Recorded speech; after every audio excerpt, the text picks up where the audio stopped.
আসলে জীবনানন্দ দাশ কেন যে কবিতাটা লিখেছে আমি আজ বুঝেছি। এত সুন্দর প্রাকৃতিক সৌন্দর্যর মায়ায় পড়ে তাকে রূপসী কবি বলা হয়। কেন তাকে রূপসী কবি বলা হয় আজকে আমি বুঝেছি। সে বলেছিল, হয়তো আমি যদি মারাও যাই আবার আমাকে এদেশে পাবেন। কিভাবে পাবেন? আবার আসিব ফিরে ধানসিঁড়িটির তীরে এই বাংলায়। হয়তো মানুষ নয়, হয়তো বা শঙ্খচিল শালিকের বেশে, হয়তো ভোরের কাক হয়ে কার্তিকের নবান্নের দেশে, কুয়াশার বুকে ভেসে একদিন আসিব এ কাঁঠাল ছায়ায়। হয়তো বা হাঁস হব, হয়তো বা হাঁস হব, সারাদিন ভেসে যাব কমলির গন্ধ ভরা জলে ভেসে ভেসে।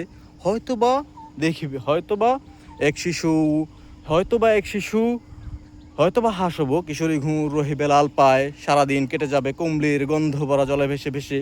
আবার আসিব আমি এই বাংলার নদী মাঠ খেতে ভালোবেসে, জলাঙ্গি জলাঙ্গি ঢেউয়ে ভেজা বাংলায়, এ সবুজ করুণ ডাঙায়।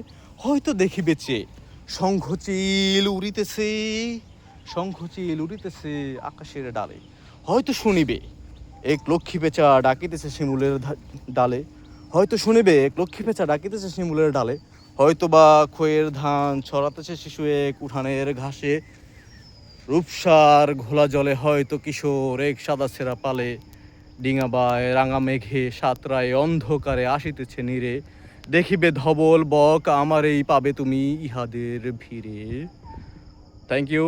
সবার যদি ভালো লাগে অবশ্যই আমার পেজটিকে রায়হান ব্লগ ভিডিও আপনারা পেজটিকে ফলো দিয়ে রাখতে পারেন। সবাইকে ধন্যবাদ। আবার দেখা হবে।